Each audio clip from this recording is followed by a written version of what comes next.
원장님 비상입니다. 비상. 왜? 지금 여름 휴가 전에 스마일 수술을 하러 병원에 환자분들이 굉장히 많아졌어요.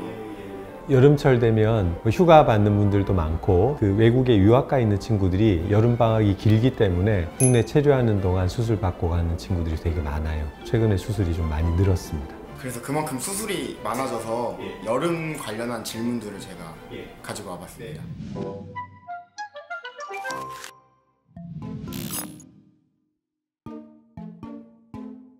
그럼요. 예전부터 수술 자체를 이제 여름에 하면 관리도 힘들고 뭐 그렇다는 얘기들 하잖아요. 그 수술하고 난 이후에 그 감염을 막기 위해서 전에 이제 라식이나 라섹 같은 경우는 며칠 동안은 세수하지 못하도록 권고하기도 하고 했는데 스마일 같은 경우는 세수하지 말란 얘기 안 하거든요. 워낙 회복이 빠르기 때문에 수술할 때 생긴 작은 상처도 두세 시간이면 거의 복구가 되거든요. 그래서 저는 당일날 저녁에 샤워하고 이런 것만 자제를 시키고 그 다음날 아침부터 씻는 건 자유롭게 합니다. 그래도 문제가 안 되는 수술이기 때문에 어떻게 보면 여름철이 조금 더 나을 수 있는 게 환자분들이 초기에 겪는 불편감 중에 제일 대표적인 게 안구 건조증이 있거든요. 겨울철은 굉장히 차갑고 건조하기 때문에 건조증이 조금 더 일반적으로 더 느끼는 경우가 많고 여름철은 덥긴 하지만 습하기 때문에 건조증에 대해서는 조금 더 증상이 덜 할 수 있거든요. 그래서 건조증 관리도 겨울철보다는 여름철이 조금 더 낫기 때문에 그래서 여름철에 수술하셔도 아무 문제 없습니다.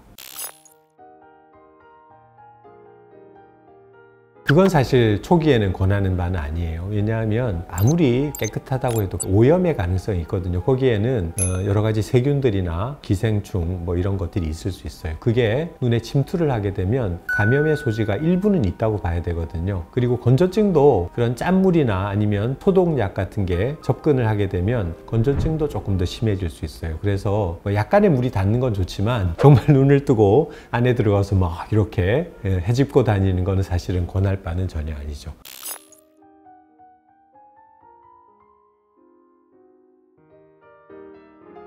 그건 이제 결막염이 어떤 종류의 결막염이냐, 예를 들면 일반적인 세균성 결막염이면 사실은 항생제로 짧게 1, 2주만 치료하고 수술을 할 수 있습니다. 그런데 유행성 각결막염이다 그러면 각막염이 얼마나 심하게 생겼느냐에 따라서 치료를 하고 수술을 해야 될 수 있어요. 그거는 결정은 전문의가 직접 세극등으로 진단을 하고 난 이후에 신중하게 결정을 하는 게 좋을 것 같아요. 애초에 걸리지 않게 이걸 잘 쓰는 게 당연하죠. 그 공공장소 가실 때는 조금 조심할 필요가 있어요. 요즘 뭐 풀장 안에서 오줌 누는 애들도 있잖아요. 저는 그런 적은 없는데 그래서 날 의심하는 것 같아서 그래서 어쨌든 그 여러 사람들이 이용하는 곳은 위생의 문제도 있고 오염의 문제도 있기 때문에 가능하면 그래도 위생 관리를 철저히 하고 수술을 하시는 게 좋겠다라고 권해드립니다. 그리고 이제 수술을 했는데 땀이 너무 나서 눈에 계속 들어가는 거. 땀이 나는 건 사실 문제는 안 돼요. 땀이 들어가는 건 문제가 안 되는데 그런 건 있죠. 우리가 이제 여름철에 그 외출할 때 선크림이든 아니면 여자분들 뭐 파우더든 화장을 하잖아요. 땀 흘리면서 그런 것들이 녹아서 눈에 들어가면 그런 화장품들이 상당히 눈에 자극감을 줄 수는 있어요. 그래서 그런 경우는 조금 문제가 될 수 있지만 땀 자체는 사실 눈의 건강에 이렇게 해가 되거나 그런 물질은 아닙니다. 그러면은 화장을 진하게 하고 클럽을 간다 이거는 안 되겠네요. 뭐 술은 안 마시고 나는 춤만 추겠다 그러면 제 생각에는 이렇게 화장품 들어갈 수 있으니까 눈 주변에는 화장하지 마시고 가서 춤만 추고 오시는 건 허락해 드릴게요.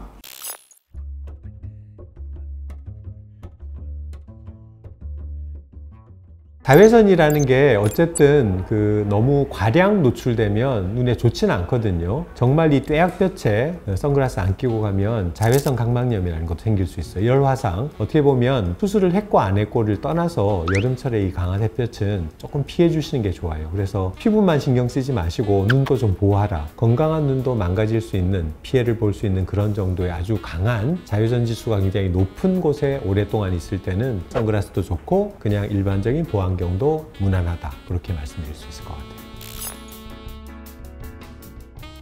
그럼요. 요즘은 운동 좋아하는 친구들 굉장히 많아요. 이게 뭐 몸매 관리를 위해서. 특히 젊은 남자분들 보면 당일날도 막 저녁에 웨이트 하고 싶어 하는 분들이 있거든요. 저는 저녁에 하시라 그래요. 관리가 워낙 편하기 때문에. 비행기 타는 건 당연히 문제 없죠. 압력이 높아져서 눈에 어떤 수술한 부위에 문제가 생기지 않냐라고 얘기하는 분들 계신데, 그럴 정도의 문제는 전혀 없어요. 단지 이런 환경 중에 가장 건조한 공간 중에 하나가 대표적인 게 비행기가 아닐까 싶어요. 국제선을 탄다, 뭐 비행 시간이 장시간이 된다면 탑승할 때 인공 눈물은 꼭 가지고 타셔야 되죠. 우리가 이제 지상에서 보통 때 쓰는 것보다는 조금 더 자주 쓰면서 탑승을 하신다면 아무 문제가 없다, 이렇게 말씀드릴 수 있을 것 같아요. 그건 옛날 얘기죠. 그렇지 않아요. 미국의 나사에서 우주 항공사들을 모집할 때 라식을 받아도 문제가 없다라고 이미 공표를 했어요. 그래서 시각적인 기능에 문제가 없다면 직업적으로는 전혀 문제가 되지 않습니다.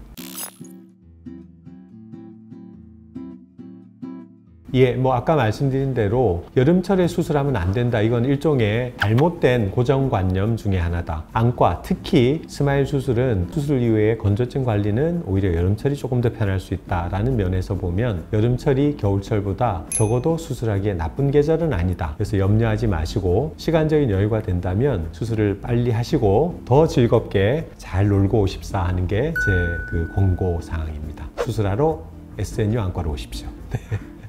감사합니다. 네.